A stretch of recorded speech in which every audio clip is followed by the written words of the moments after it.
Como les dije, vamos a ver retórica según Barthes, ¿sí?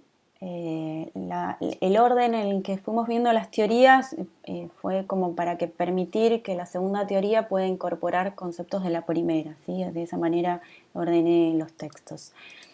Bueno, este es Roland Barthes. Yo siempre trato de mostrarles el rostro y el año en el que vivió para que uno pueda plantearse, bueno, en qué momento escribió lo que escribió. Fue un filósofo, escritor, ensayista y semiólogo francés que fue influido, bueno, por las teorías de Bloomfield y de Saussure a principios de los años 70. Estudió la naturaleza, producción e interpretación de los signos sociales y se lo considera uno de los padres o de los fundadores de la semiología moderna, por esto de que les digo que es bastante contemporáneo, ¿sí? El primer texto que vamos a analizar es el texto de La retórica de la imagen. Este texto analiza una publicidad de Panzani, que es una pasta seca, y describe los 3 mensajes que están presentes en esa publicidad. Él también tiene un texto que habla un poco de la semántica en la fotografía, de la retórica, perdón, en la fotografía, que bueno, que yo no se los incluí porque ya era sumar mucho más texto, pero bueno, hay algunos aspectos que va desarrollando acá que los va relacionando con ese texto que ya escribió, ¿sí? Pero de todas maneras lo podemos llegar a entender. Lo que tiene que saber es que escribió ese texto en referencia a la fotografía y a cómo se presenta en los modelos en la fotografía, que es muy interesante. Si lo quieren leer, también se los puedo conseguir y pasar, pero era digamos, irnos muy por las ramas y no nos daba el tiempo, ¿sí?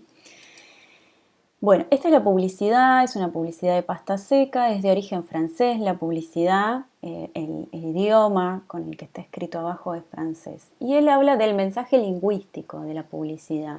Dice que el mensaje lingüístico aparece como un título o como una leyenda o como un artículo, o es por ejemplo el diálogo de las películas o el globo de diálogo en las historietas. Ese es el mensaje lingüístico, ¿sí? El que está representado a través de un texto. En el caso de esta publicidad, y él va siempre teorizando y explicando en la publicidad, en el caso de esta publicidad es el logo de Panzani, que uno lo puede ver, en el envase, cada uno de los envases, y también el texto que está al pie, que está acá, que es el que yo les digo que está en francés, que está como medio borroso, no se alcanza a leer bien, pero bueno, ese texto él llama indica que es el mensaje lingüístico. Para que nosotros podamos comprender ese mensaje se requiere una competencia lingüística, o sea, conocer el código con el cual está construido ese texto. En este caso es el francés. Para nosotros poder entender lo que dice al pie, nos implica saber francés. O bueno, hoy por hoy tenemos la posibilidad de hacerlo mediante un traductor en Google, ¿no? Y no por eso dominamos el idioma. Pero tenemos que saber que para poder dominar y comprender el mensaje lingüístico tenemos que compartir ese código. Él a su vez, a ver, aquí vino alguien más. Joaquín.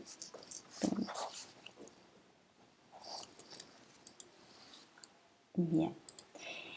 Él, además de establecer este mensaje lingüístico presente en la parte textual de una publicidad, lo divide en 2 mensajes. Él dice que el mensaje lingüístico está formado por 2 mensajes, que son los que desarrolla a posterior. Uno tiene que ver con el aspecto denotado, que es el aspecto más literal del mensaje, que en este caso es el signo Panzani, o sea, la marca de la pasta, ¿sí? Y el texto que está al pie. El otro tiene que ver con el mensaje connotado, que tiene que ver con el significado que ese mensaje denotado genera, ¿sí? En este caso, por ejemplo, Panzani puede aludir a el concepto de italianidad del producto, ¿sí? A aludir a lo que tiene que ver con su origen y uno podría llegar a pensar que como la pasta es de origen... Ahí viene otra persona. Dana. Uno podría llegar a decir que como la pasta es de, ¿cómo se llama? Origen italiano, es de buena calidad, ¿sí? es un buen producto, porque los italianos se caracterizan por elaborar buenas pastas, ¿sí? Fíjense que todo esto que yo les dije recién es una interpretación mía. Yo asocié lo que vi con lo que pienso, o sea, asocié lo que vi con esos conocimientos previos que yo tengo. Yo aludí a la italianidad y en ningún lado hablan, bueno, sí, abajo habla de italiano, está medio borroso, pero acá dice italiano. Pero en realidad yo aludí a la italianidad porque también por los colores, porque hay rojos y hay verdes, entonces yo podría atribuirle algún tipo de significado relacionado con la bandera de Italia, y todos son aspectos connotados, o sea, aspectos que yo interpreté a través de lo que ese mensaje lingüístico me presentó. Por eso es que él dice que el mensaje es portador como de dos partes, ¿sí? El mensaje lingüístico guía a la interpretación y le da significado a los signos mediante las funciones de anclaje. Hay dos funciones dentro del mensaje. Una es la función de anclaje, que es la que nos permite que nosotros interpretemos el significado que evidentemente ese emisor quiere. Por eso, o sea, ustedes piensen que una imagen siempre es polisémica. La forma de reducir esa cuestión de polisemia, de reducir el hecho de que uno pudiera interpretar algo diferente a lo que puede interpretar el otro, es valiéndose de determinadas estrategias. Una de ellas es la función de anclaje, que es incorporar un texto que me permita reducir la polisemia. Ese texto lo que va a hacer es inducir al lector a que interprete el mensaje de la manera que ese emisor quiere, ¿sí? Si bien a veces la imagen está construida para representar eso, un texto es unívoco, o sea, un texto nunca me va a generar una interpretación diferente, porque el texto va a estar pensado en función de lo que ese emisor quiso comunicar con esa imagen. Esa es la función de anclaje, ¿sí? Cuando el texto guía la interpretación de ese significado. Y hay una segunda función similar, pero que tiene una cuestión diferente, que es su objetivo, que es la función de relevo, que es cuando ese texto añade un significado que no decanta de la imagen, sino que es un significado que ese emisor le atribuyó para generar un segundo significado que no es tan obvio a través de la imagen. No sé si estoy siendo clara, pero son dos estrategias para reducir la polisemia de la imagen y que están al servicio de la connotación de ese mensaje. Entonces, recapitulando, dentro de esta publicidad o de cualquier otra pieza gráfica destinada a comunicar un mensaje, existen dos tipos de lecturas, dos tipos de mensaje, el connotado y el denotado, ¿sí? El denotado es literal y el connotado tiene que ver con una interpretación que hace cada observador, cada receptor, cada usuario de esa pieza, ¿sí? Y acá se pone a describir mensaje denotado o mensaje icónico no codificado. A mí me resulta más cómodo decir mensaje denotado. Como les dije, es literal, es técnico, es lingüístico, es la descripción de lo que muestra la imagen. En esta imagen en este mensaje hay una ausencia del sentido. En el mensaje denotado no buscamos significar, no buscamos interpretar. Si nosotros tuviésemos que hacer un ejercicio de denotación de esta imagen, uno podría decir, tendría que describir lo que está viendo, ¿sí? Lo que en este momento está observando en la imagen. Entonces uno podría decir que ve la pasta, ve una red como si fuera la bolsa del supermercado. Yo entiendo que es la bolsa porque acá tiene una manijita. Veo los tomates y los huevos como saliéndose de la bolsa. Veo un fondo rojo, veo una tipografía al pie. Puedo hablar, por ejemplo, de las características del formato, que es un formato vertical, acartelado. Puedo hablar de la iluminación, todos aspectos que pueden ser, ¿cómo se llama?, identificados tanto por mí como por cualquier otra persona. ¿Qué va a variar que yo denote de una manera y ustedes de otra? Y por ahí la capacidad de observación, el hecho de, vieron que uno por ahí mira una imagen y mira lo principal, y si yo los invito a volver a mirarla pueden encontrar más cosas, y si yo los invito a volver a mirarla van encontrando más cosas, ¿sí? Pero en realidad todos tenemos la misma capacidad de denotar una imagen, ¿sí? Porque es una descripción literal de lo que se está viendo. Para este mensaje, dice Barthes, necesitamos competencias iconográficas, o sea, ser capaces de ver los elementos que hay en la imagen y poder identificarlos. Saber que esa red es una bolsa, saber que el fondo es rojo, saber que los paquetes son una pasta seca, saber que la esfera roja es un tomate y la esfera ovalada es un huevo. O sea, ese es el mensaje denotado, ¿sí? Perdón, me salté una. El mensaje connotado. El mensaje connotado también lo llama mensaje icónico no codificado. A mí me queda más cómodo decirle mensaje connotado. Y es el valor simbólico que se genera en el espectador a partir de una ideología o de un proceso ideológico cultural que se despierta cuando se le presenta una imagen, una publicidad o un estímulo, como en este caso es una publicidad de pasta. La interpretación de estos signos pone en funcionamiento ciertos conocimientos culturales, ciertas competencias que tienen que ver con el contexto histórico y social al que pertenece la persona que está viendo ese cartel y con las que se enfrenta o las que permite encontrar en su formación a la hora de encontrarse con esta pieza, ¿no? Y es lo que yo les decía, es la capacidad de interpretar. Y acá, a diferencia del mensaje denotado, la capacidad de interpretación puede variar de un receptor a otro, ¿sí? Por más que el mensaje esté, y más en publicidad, y más en diseño, y más en gráfica, en donde el mensaje está súper archidiseñado para que se entienda evidentemente lo que el emisor quiere, siempre hay una desviación o una variación en la interpretación de un mensaje con respecto a otra persona. ¿Por qué? Porque para poder interpretarlo la persona se apoya en esos conocimientos previos que pueden ser adquiridos de manera natural a través de la crianza o adquiridos de una manera más formal a través de una capacitación o de un estudio en la materia, ¿sí?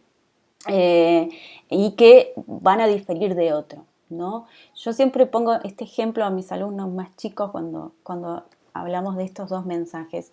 Y le digo, imagínense que vamos al Museo de Arte y a mí me gusta la pintura, pero no soy una conocedora eximia de lo que es la pintura o el arte, ¿no?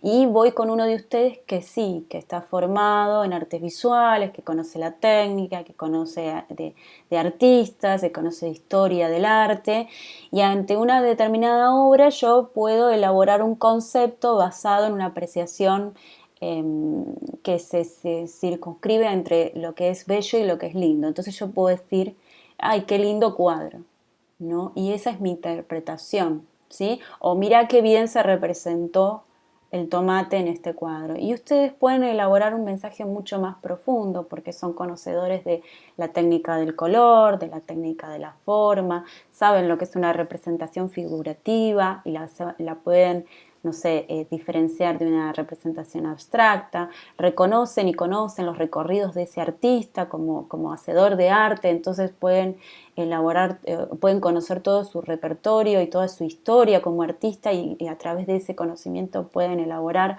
una apreciación mucho más profunda de la obra y obviamente la pieza para los dos fue la misma. La obra de arte para los dos fue la misma. Posiblemente los dos denotamos de la misma manera. Sin embargo, el que me acompañó tiene una capacidad de simbolizar eso que se le presenta, ese mensaje denotado, mucho más rica y profunda que yo, porque obviamente está formado y porque tiene conocimientos culturales previos a encontrarse con esa pieza, ¿no? Entonces, por eso es que en la connotación puede variar el conocimiento, la lectura connotativa puede variar de una persona a otra. Por eso acá dice, el número de lecturas de una imagen varía de una persona a otra. ¿Por qué? Porque hay factores históricos, sociales, culturales, etcétera, que tienen que ver con la elaboración de esa interpretación. Y también ahí dice inicios, pero es indicios contenidos en la imagen, ¿sí? En este caso uno podría connotar que como la bolsa, ya denoté que es una bolsa de hacer los mandados, yo podría connotar que recién se volvió del supermercado y dejó la bolsa sobre la mesa, y al dejar la bolsa sobre la mesa se salieron algunos productos. Puedo hacer una asociación entre la pasta y algunos productos que son frescos, como por ejemplo el huevo, el tomate y todo eso. Entonces podríamos hablar de frescura, bueno, de estos colores que aluden a la italianidad y que por ende hacen que yo a esta imagen, a este producto lo categorice como de buena calidad. Y bueno, y podemos seguir profundizando mucho más en lo que yo puedo llegar a interpretar acá en función de esto que ya le digo, estos conocimientos, estos factores históricos, sociales y culturales que cada uno tiene arraigados, ¿sí?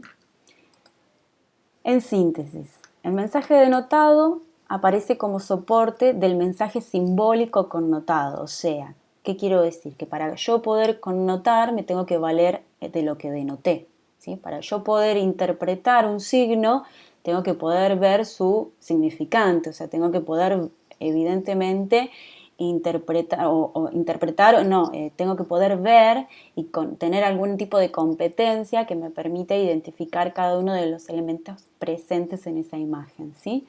O sea, para connotar tengo que denotar, ¿sí?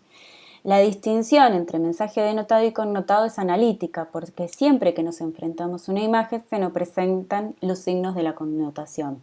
Y acá hago un paréntesis y les explico. Cuando uno se enfrenta a una imagen, este ejercicio de denotar y connotar lo hace en sincro, o sea, no es que primero nuestro cerebro denota y luego connota, no lleva a ese orden, ¿sí?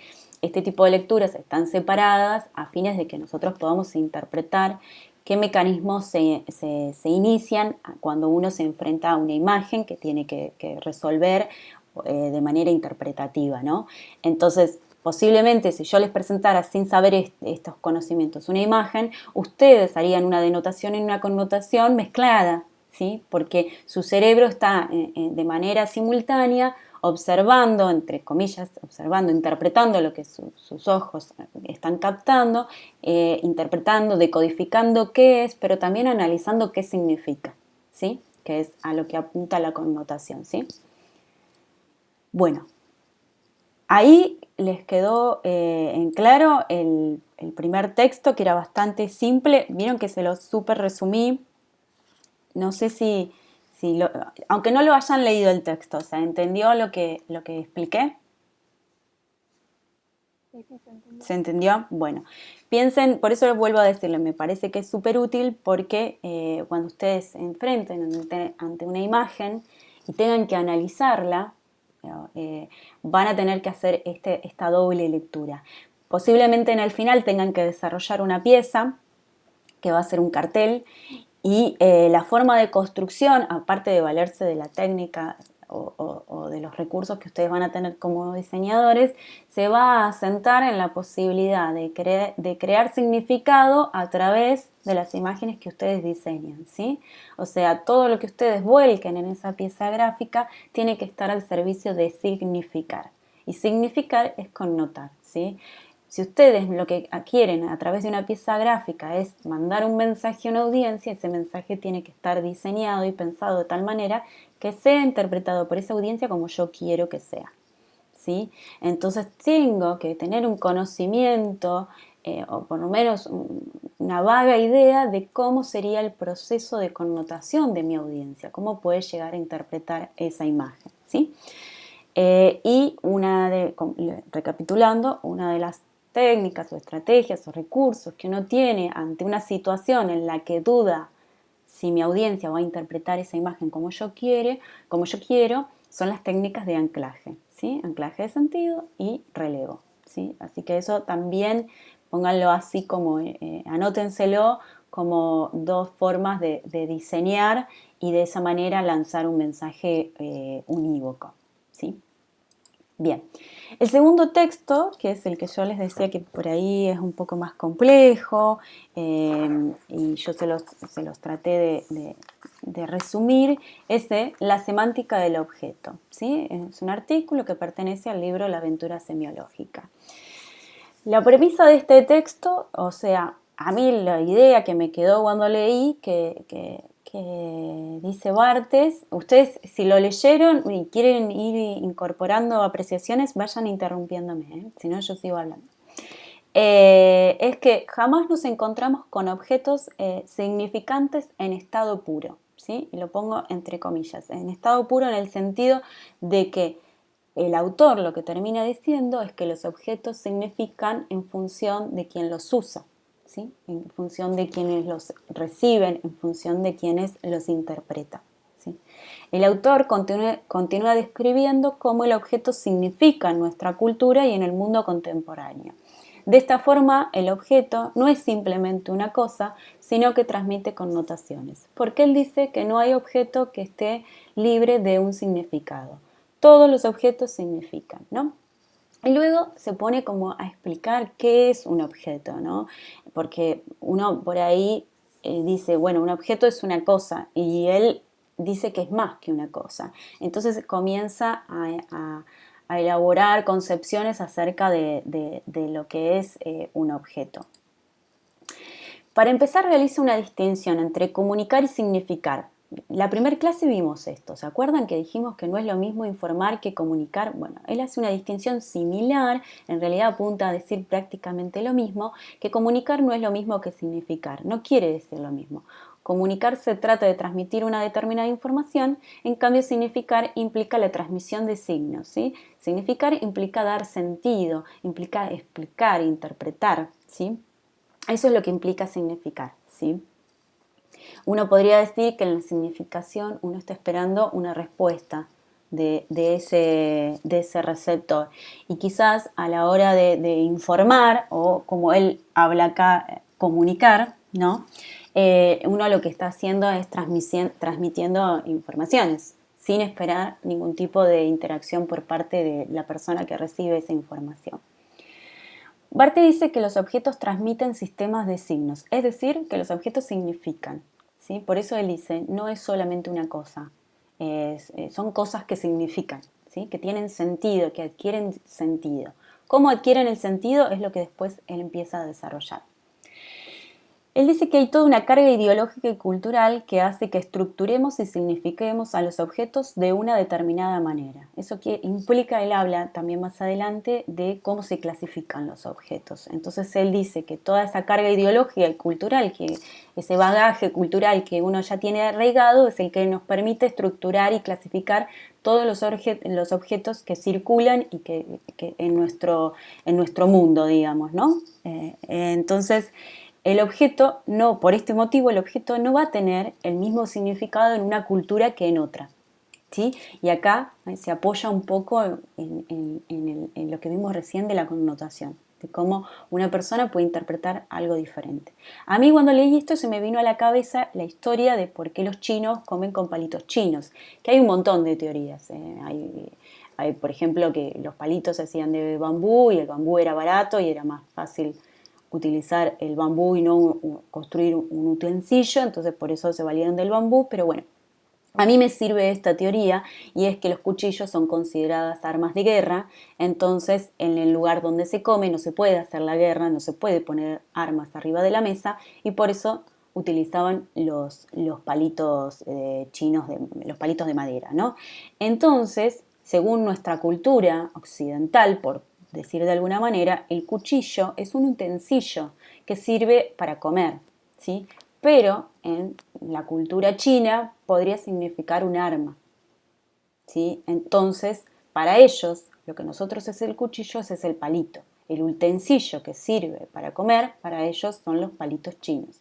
¿Qué significa en nuestra cultura los palitos chinos? Nada, porque nosotros no es una herramienta que utilicemos para comer. La conocemos, somos conocedores de la función y del valor que tiene en una determinada sociedad, pero no es nuestra sociedad y no son objetos a los que nosotros les atribuimos un determinado significado. Sí en la cultura china. En nuestra cultura no son cubiertos, no representan ningún tipo de utilidad, ¿sí? Para nuestra cultura. ¿Cómo entiende Barthes a los objetos? ¿Sí? Él dice, vuelvo a decir, que no hay objeto que escape al sentido. Todos los objetos significan algo. Incluso él dice, que lo vemos más adelante, que aquel objeto que aparenta no tener significado tiene el significado del no significado. Medio rebuscado, pero si lo piensan es así. Aquello que aparenta no tener una función, un sentido, en realidad está teniendo un sentido, que es el sentido del no sentido. Entonces él dice que los objetos tienen como, ¿cómo se llama? Los entiende de dos maneras. Uno tiene que ver con lo funcional, o sea, de atribuirle a ese objeto una utilidad. Ese objeto fue producido para servir de herramienta a la persona para que haga algo, ¿sí? Por ser producido en masa y para usos determinados, se nos presentan como algo que sirve al hombre para actuar y para estar en el mundo de manera activa. El objeto vendría a ser el intermediario entre el hombre y la acción que el hombre quiere concretar. Entonces, desde este punto de vista, el objeto, para ser objeto, debería tener una función, ¿sí? Es un punto de vista, porque estamos cargados de objetos que no tienen una función vinculada a cumplir una acción, pero sí tienen una función, ¿sí? El otro punto de vista es el objeto cultural, ¿sí? El objeto visto desde ese punto de vista, como objeto cultural. Y dice que la sociedad le atribuye otro sentido además de la utilidad. O sea, aparte de que ese objeto pueda tener una función de utilidad, de permitirnos hacer algo, tienen una función cultural. Los significados que le otorgamos a los objetos dependen principalmente del receptor de ese mensaje. Es como que el receptor termina construyendo el significado de ese objeto en el momento en el que se enfrenta a él, ¿sí? Este sentido no es unívoco ni viene implícito con el objeto, sino que es una construcción social. Y esto es obvio porque si yo les digo que el sentido del objeto se construye cuando me lo encuentro, evidentemente su sentido no venía de fábrica, su sentido se generó a partir de mi encuentro con él, ¿sí? Las significaciones que le damos a los objetos se construyen de manera cultural e histórica, en un espacio y en un tiempo.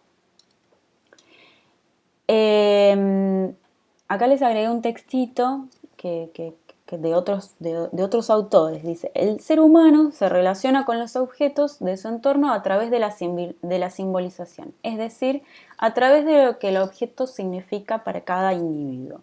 Abraham Mols decía que en nuestra civilización el objeto es artificial. Él creía que los objetos, para ser objetos, debían ser construidos. Entonces él, por ejemplo, puso este ejemplo. Una piedra o una rana o un árbol no son objetos, sino que son cosas. Ahí hace una diferenciación entre objetos y cosas, ¿no? Porque él dice que el objeto es artificial. La piedra se puede llegar a convertir en objeto cuando asciende al rango, por ejemplo, de pisapapeles. Cuando esa piedra yo la utilizo como un pisapapeles. Y se le pega una etiqueta que tiene un precio. De esa manera pasa a ser un objeto de consumo, ¿sí? Porque tiene un precio y ese precio justifica una serie de atributos que tienen que ver con su utilidad, ¿sí? Entonces, en ese momento, una cosa pasa a ser objeto. Este ejemplo se los pongo para que entiendan básicamente que el significado, sea cultural o sea funcional, se lo da el usuario de ese objeto, ¿sí? Y que su significado no viene de manera intrínseca dentro de ese objeto a través de los componentes de ese objeto, sino es que nosotros decimos, utilizamos el cuchillo para cortar o para matar a alguien, utilizamos los palitos chinos para comer o para nada, o sea, somos nosotros como seres sociales lo que les estamos atribuyendo un significado a los objetos. Barthes dice, continúa, que hay diferentes formas de entender al objeto, diferentes formas de definirlo que decantan de estas dos que vimos recién. Y acá les hice como un checklist de lo que yo fui rescatando. Él dice que el objeto es inhumano, o sea, es inanimado, no tiene vida, es polisémico y justamente si les estoy diciendo que el significado del objeto viene de la mano de quien lo interpreta, estamos hablando de que son objetos polisémicos. Que una cosa que posee, es una cosa que posee un tratamiento estético y él llama al tratamiento estético el sentido del no sentido, ¿no? De que un objeto sea bello, tiene un sentido que él llama no sentido, yo le llamaría el sentido estético, pero bueno, él le pone el sentido del no sentido. que es una cosa fabricada y que está destinada a un consumo, o sea, eso habla de que el objeto es artificial, de que no es una cosa que se encuentra en la naturaleza. Es una cosa pensada para su uso, o sea, tiene una función. El objeto le sirve al hombre para actuar en el mundo, para estar en ese mundo de manera activa, para que ese objeto de alguna manera le permita realizar una hazaña o una actividad, ¿sí? Esto es más o menos lo que yo fui rescatando y me fui anotando para caracterizar el objeto según Barthes. Y a su vez él habla de coordenadas del objeto. Y coordenadas no es más que una forma de definir al objeto, ¿sí? Le pone el nombre de coordenadas, pero dice que el objeto se encuentra ante dos definiciones que lo plantean como objeto, por así decirlo, ¿no? Y él las llama coordenadas. Así que cuando vean la palabra coordenadas entiendan que son dos definiciones. Una es la coordenada simbólica, que dice que todo objeto remite al menos a un significado. Y ahí volvemos a lo que decía al principio. No hay objeto que escape al sentido. Todos tienen un sentido. Todo objeto significante tiene por lo menos un significado asignado convencionalmente. Y acá es lo que yo le decía. Cuando el objeto aparenta no tener sentido, tiene el sentido de carecer de sentido. Pero en sí, él dice que todo objeto tiene al menos un significado. Puede tener más, pero mínimo tiene un significado, ¿sí? Y la otra tiene que ver con la coordenada o la definición vinculada a la clasificación de los objetos. Y dice que las sociedades imponen modos de clasificación de los objetos. Y cuando uno clasifica un objeto, lo que está haciendo es utilizar un criterio para poder ordenarlo, ¿sí? Para poder determinar que un objeto sirve para algo o tiene una función para otra cosa. ¿Sí? ¿Me es útil para esto o me es útil para otra cosa? Esos son criterios. Esos criterios nos sirven para clasificarlos. Todo objeto es clasificado y organizado a través de una división, ¿sí? Vayan pensando ejemplos que se le vienen a la cabeza, ¿sí? La clasificación ayuda a la diferenciación de un objeto con respecto al otro, incluso cuando ese objeto cumple la misma función. Y yo les pensé este ejemplo. Por ejemplo, yo puedo elegir comprarme una campera por sobre otras camperas que se me presentan en el mercado. Quizás todas las camperas son prácticamente iguales, o sea, por empezar todas cumplen la misma función básica que es de abrigo, pero sabemos que en el mercado hay diferencias entre una campera y otra que operan en diferentes atributos que le adjudica la marca y que yo evidentemente comulgo con esa atribución, ¿sí? Entonces yo puedo elegir una campera por encima de otra campera y para elegir esa campera utilicé un criterio. Mi criterio fue la calidad. Yo elegí esta campera porque para mí es de mejor calidad, ¿sí? Y para mí esa marca es de mejor calidad, entendiendo yo a la calidad como sinónimo de que esa marca es reconocida, ¿sí? Yo voy y compro una determinada marca porque es reconocida, porque se caracteriza de utilizar buenos materiales, tiene una buena confección, entonces para mí esta marca es de calidad y este producto es de calidad. Y ese fue mi criterio para clasificar una campera y diferenciarla de otras camperas que existen igualmente en el mercado. Y nosotros vivimos haciendo clasificaciones. Tenemos objetos de consumo, tenemos objetos de uso, tenemos objetos que nos sirven para vestirnos, o sea, estamos rodeados de objetos que los vamos ordenando en función de los criterios que tenemos relacionados con su uso, con nuestros gustos, con las costumbres, ¿sí? Y esas son las coordenadas de la clasificación. Esas son las dos definiciones que él entiende para un objeto. A su vez, él dice algo que dice que a la hora de estudiar y semantizar los objetos es conveniente alejarse, ¿no? Porque como uno convive con esos objetos es como un medio difícil poder atribuirles un significado. Entonces él aconseja alejarse, pero por otro lado, esto de alejarse es una tarea prácticamente imposible porque nosotros somos seres humanos que vivimos en una sociedad y que formamos parte de un sistema semántico y simbólico. Y ese sistema semántico y simbólico es el que atribuye significaciones a todos. Entonces es como medio difícil. Si me alejo del objeto, ¿hacia dónde me voy? Si estoy dentro de una estructura que está al servicio de significar todo lo que me rodea, ¿no? Eso es lo que lo que él propone y que es como medio complicado de definir. Continúa y dice que se habrán dado cuenta que él continuamente está hablando y sobre el objeto y sobre cómo estudiarlo y cómo definirlo, o sea, su interés principal es poder definir así al objeto. Y dice que para el objeto encuentra dos significantes. Dice, uno es el estado puramente simbólico, que está relacionado con aquellos significantes que remiten a un solo significado, ¿sí? También aquellas relaciones que él llama desplazadas. Él habla de esas relaciones, como que dentro del estado puramente simbólico hace dos clasificaciones. Aquellos significantes que aluden a un solo significado y aquellos que tienen un significado que él llama desplazado, según las cuales la significación se produce cuando la cualidad del objeto pasa a ser signo y no el objeto en sí. Para entender esto, él da un ejemplo de una naranja y el de una cerveza. Y básicamente es esto. Por ejemplo, una cerveza que yo veo que en su cristal está condensado, que hay gotitas de condensación, que está como empañado el porrón, a mí me da la sensación de que esa cerveza está fría, que está fresca, ¿sí? Entonces, el significado en ese caso está puesto en la temperatura de la bebida y no en la bebida en sí, no en los componentes del líquido, por decirlo de alguna manera. Su significado en ese caso se desplazó hacia, en este caso, la temperatura, hacia un atributo de ese producto. Entonces, el signo pasó a ser la frescura.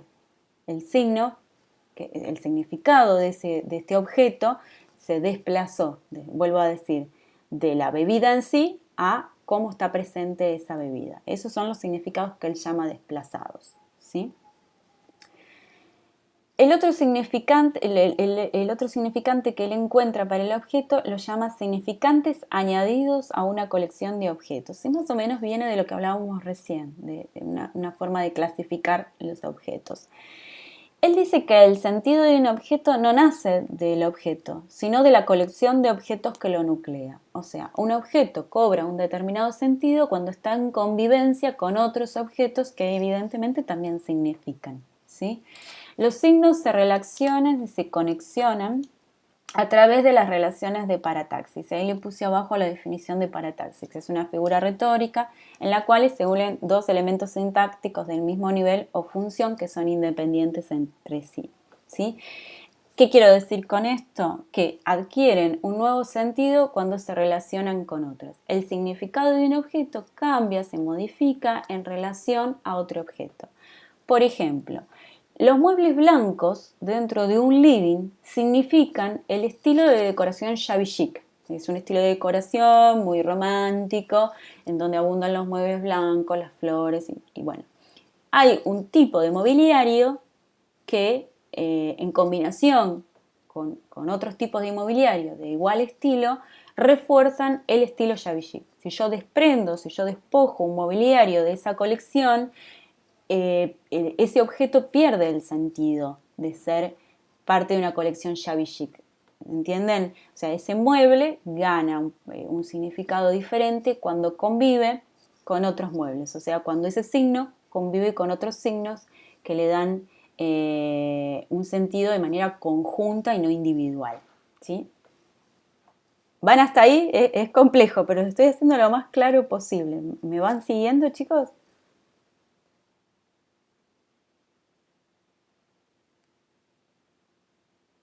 Bueno, en conclusión,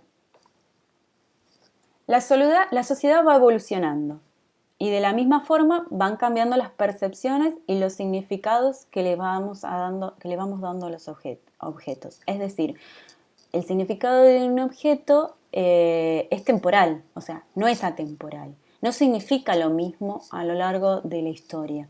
Se ha ido modificando su significado en función también de su uso, de lo que representa para nosotros, ¿sí? Por eso también ocurre que hay objetos que pasan a ser obsoletos, ¿sí? Y hay objetos que antes representaban una cosa y ahora no representan eso.